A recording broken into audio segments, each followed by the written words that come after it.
Morning, guys. Welcome to Coffee Chat.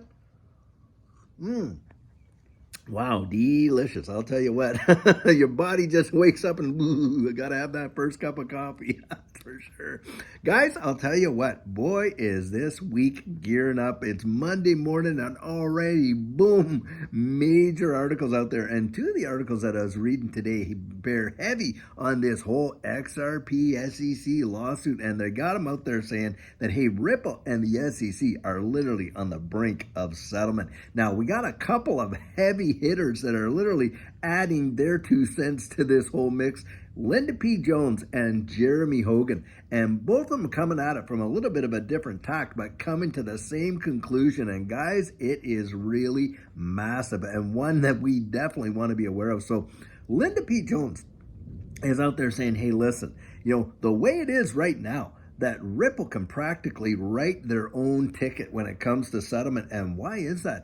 Well, she's flat out going back to that whole Hinman email deal and saying, listen, with all those emails out on the table and the stuff that they know behind the scenes, and then you got all these other players that are now coming out and blowing whistles like crazy. The SEC does not have any leg to stand on and certainly does not want to end up in a courtroom where all that dirty laundry gets hauled out into the public view, and you're literally having folks that would practically have to perjure themselves to save face sitting on the stand. And so in her estimation, this is all but a done deal, and she thinks it's going to happen a lot quicker than what a lot of us think. In fact, probably before the end of the year, because on November 9th, which is ticking up here pretty quick, that's when they're supposed to have all of their schedule in for when they're going to sit down and hammer this deal out.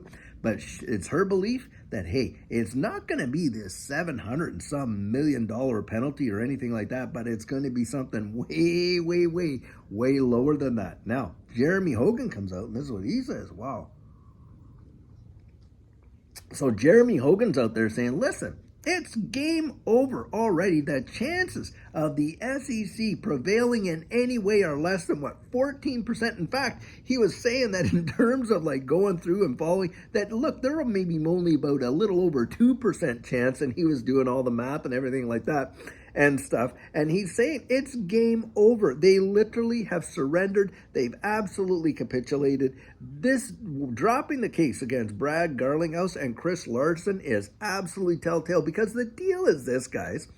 If there was no fair notice, then how can there be, this massive, massive fine? And that's where he says it's going to get negotiated down, because if this thing goes to court and it gets dragged out, he literally thinks it's going to take years upon years before the SEC could see any hint of kind of a victory. And why is that? Well, because just the slow and long process of appeal, and of course he's bringing up the fact, Jeremy Hogan's a lawyer, that look, you can't bring new evidence, new witnesses, and new anything into an appeal. And the fact is that he points out that Judge Annalisa Torres, she only looked at one prong of the Howey test when she made her adjudication. And based on that one prong is what she decided, hey, listen, these programmatic sales don't represent securities. Well, if she gets to take a look at it again in a second circuit, and they look at all 4 prongs and they take even 2 more and add it to that, it is absolutely game over for the SEC when it comes to having any kind of governance over this digital asset space.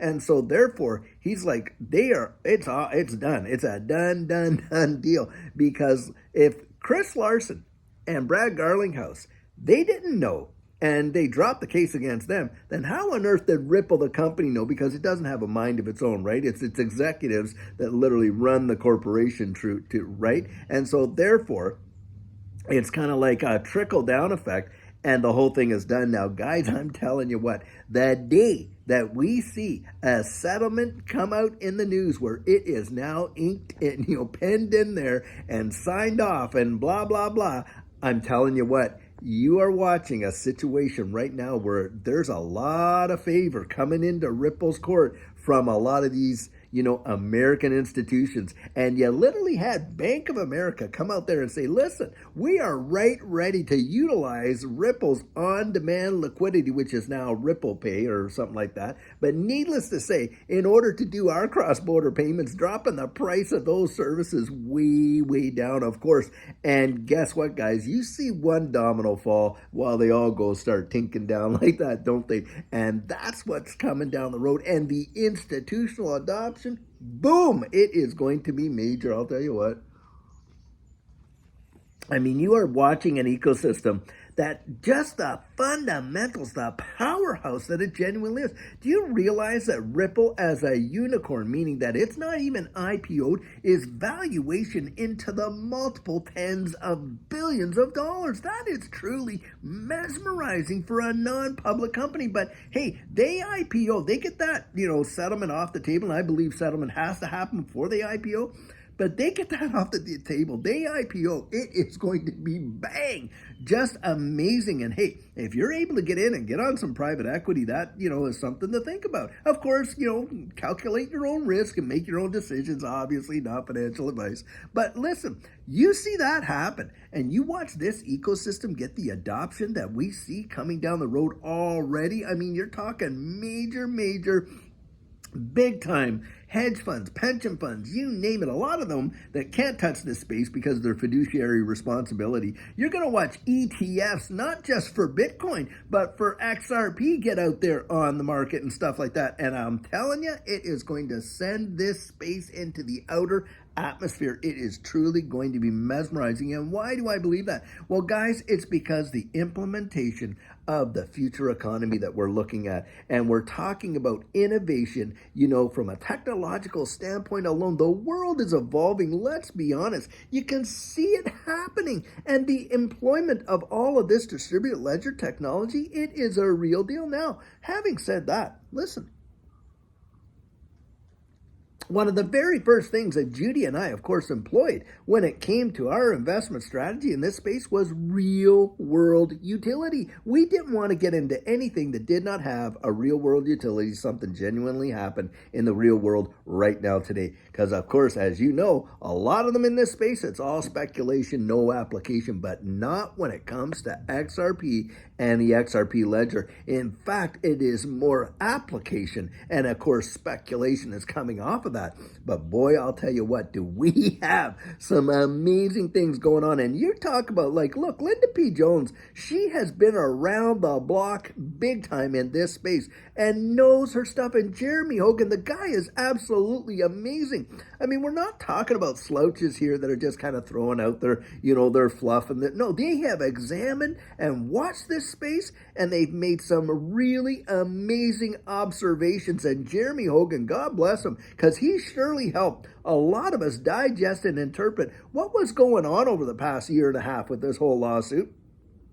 And he really nailed it in a big way. And another one, of course, John Deaton. God bless John Deaton. Boy, do we owe him as a community a massive debt of thanks, because that guy went out there advocating for you and I, regular XRP holders. And get this, the SEC didn't even want that. They said we had Ripple to defend us. Oh, really? The ones that you say you have to protect us retail investors, against, you're out there suing them because, hey, you got to protect the retail from all of these bad players out here. Yet they were the ones that the SEC was saying should come to our defense. Well, God bless John Deaton, because his amicus curiae application got approved and he was able to represent us. And I believe that if that didn't happen, and you didn't have guys like DAI, Digital Asset Investor, out there digging, that we probably wouldn't be in the spot that we're in right now, because I believe that those applications made a massive difference,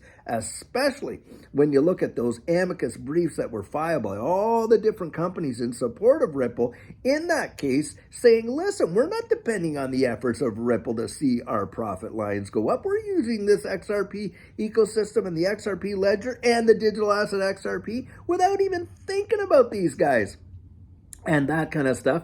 And hey, John Deaton, he really helped open the door big time for that to happen. So guys, whatever your opinion is, I'll tell you what, he did a major deal. So you got these heavy hitters Linda P. Jones, Jeremy Hogan, John Deaton, a lot of these other guys that have gone out there, Fred Rispoli, another one out there, and there's a whole bunch more that have really contributed to where we're at right now, and they're all saying more or less the same thing, that this is a done deal, and literally Ripple and the SEC are right on the brink of a settlement, and that's big, big, big news, I'll tell you.